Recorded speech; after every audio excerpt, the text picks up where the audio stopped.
এগুলা বিভ্রান্তি। যারা বিবাহ করেছেন তাদেরকে বলছি, আর যারা বিবাহ করবেন তাদেরকেও বলছি, খবরদার, দাম্পত্য জীবনে স্বামী স্ত্রীর মধ্যে যত বোঝাপড়ার গরমিল হোক, যত গন্ডগোল ফাসাদ হোক, কখনো রাগ উঠলো আর তালাক ঝেড়ে দিলেন, এই কাজটা কখনো করবেন না।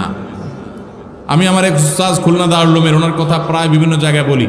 হুজুরের কাছে তালাকের মাসআলা নিতে আসলে মাসআলার উত্তর দেওয়ার আগে ওনার গদির নিচে যে বেত থাকতো, ওই বেত দিয়ে আগে একদম পিটাই নিতেন। সে কোনো অফিসার, সে কোনো ব্যবসা প্রতিষ্ঠানের মালিক, এসব দেখা দেখি নাই। তালাকের মাসআলা কোনো পুরুষ লোক জানতে আসছে, এই মাসআলার উত্তর দেওয়ার আগে উনি বেতটা বের করে শরীরে যত জোর আছে জোর দিয়ে 4-5টা বাড়ি আগে মারতেন, এরপরে বেতটা রেখে বলতেন, এবার বলো মাসআলা কি। কারণ চুন থেকে নুন খসলেই তালাক। তালাক কি মায়ের হাতের মোয়া? মনে চাইলো তালাক দিয়ে দিলেন। একটা সম্পর্ক থাকা না থাকার ব্যাপার। এখানে পুরুষরা যেরকম আছে, অনেক মেয়েরাও আছে, কিছু হলেই বাবার বাড়ি দৌড় দিবে, হইতে না হইতে বলে না তোমার সংসার আর করবো না, আবার বেহায়ের মতো সেই সংসার ঠিকই করে।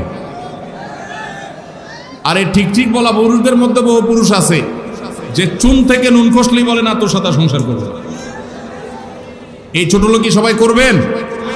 যুবক ভাইরা যারা আছেন, খবরদার, দাম্পত্য জীবনের প্রথম দিনগুলো, প্রথম বছরগুলো অনেক কষ্টে যায়, বনিবনা হতে চায় না, সামনে এগোতে থাকবে, লাস্টিং করতে থাকবে, সন্তান বড় হতে থাকবে, ইনশাল্লাহ দেখবেন এগুলো সব হারায় যাবে। যারা ধৈর্যশীল তারা সবর করে, যারা অধৈর্যশীল তারা আগে ভাগে রাস্তা দুই দিক করে ফেলে। এই জন্য ধৈর্য সহ্য ছাড়া কখনো পারিবারিক জীবন টিকানো সম্ভব নয়। ঘরে ঘরে তালাক হচ্ছে। আমি তালাক নিয়ে একটা লিফলেট তৈরি করছি, ইনশাল্লাহ সেটা অচিরেই হাজার হাজার মানুষের কাছে আমরা পৌঁছায় দিব যে বিবাহের আগে তালাক সম্পর্কে সতর্ক হন। বেশিরভাগ মানুষ তালাক দিয়ে এসে এরপরে চোখের পানি ফেলে, এসে বলে হুজুর দিয়ে ফেলেছি এখন কি করব। আপনি যদি 3টা তালাক দিয়ে শেষ করে থাকেন, তাহলে সেক্ষেত্রে আপনার স্ত্রীর সাথে আপনার সংসার করার সুযোগ যদি নষ্ট করেন, গোটা পৃথিবীর সব হুজুর একসাথে হয়ে, মক্কা মদিনার ইমাম সাহেব যদি একসাথে হন, আপনাকে আপনার স্ত্রীর সাথে সংসার করার সুযোগ দিতে পারেন না। কারণ ব্যাপারটা হলো ছুরি মারার মতো। আমার পেটে ছুরি মেরে দিলেন, এরপর আপনি জিহ্বা কামড়াচ্ছেন, আফসোস করছেন। আফসোস আপনি করতে পারেন, আমি আর জীবিত হয়ে যাব না। দাম্পত্য সম্পর্কটা এরকম। এই জন্য খবরদার, রাগের মাথায় যদি ডিসিশনও নেন যে তার সাথে আমি সংসার করব না, তখন স্ত্রীকে কিছু বলবেন না। আমি যদি এজন্য বলি, রাগ উঠেছে, পারলে একটা ধাক্কা দিলেন, একটা বকা দিলেন, একটা ভালো কথা বলে বকা দিলেন, গালিগালাজ না, পারলে একটা চিমটি দিলেন। যদি আপনি অন্যায় করে থাকেন, ভাইরা, তারা বড় বড় সাইনবোর্ড লাগিয়ে রাখছে, রাগের মাথায় তালাক দিলে তালাক হয় না। দেখছেন আপনারা এই সাইনবোর্ড? কেউ দুর্ভাগ্য হয় নাই কারণ এইরকম সাইনবোর্ড অনেক জায়গায় আছে।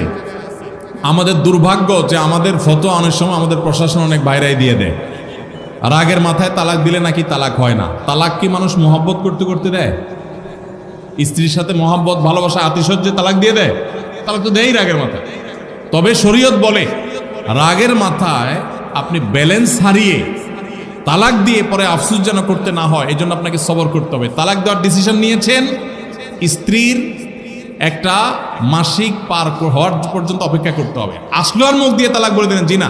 তালাক দেওয়ার নিয়ম শুনেন, যেভাবে তালাক দিলে আবারও ফেরত নিতে পারবেন কখনো চাইলে, সেটা সুযোগ কখন হবে।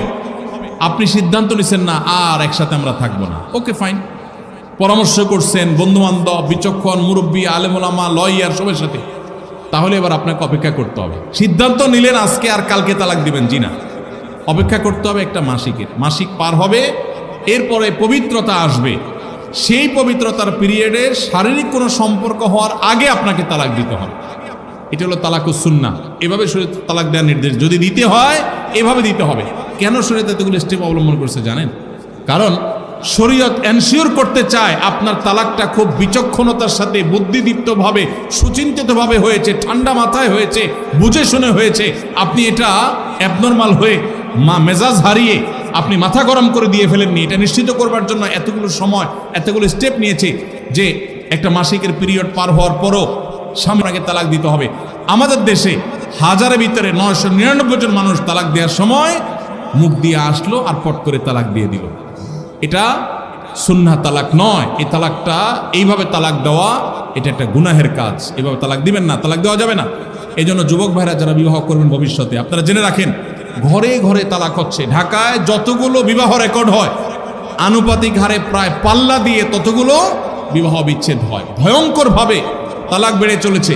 কয়েক জায়গায় মাহফিলে গিয়েছি, এলাকার চেয়ারম্যান সাহেবরা বলছে, ভাই আমি চেয়ারম্যান হওয়ার পরে যে বিচার আচার আমার কাছে আসছে, বিসমিল্লাহি করছি তালাকের বিচার দিয়া।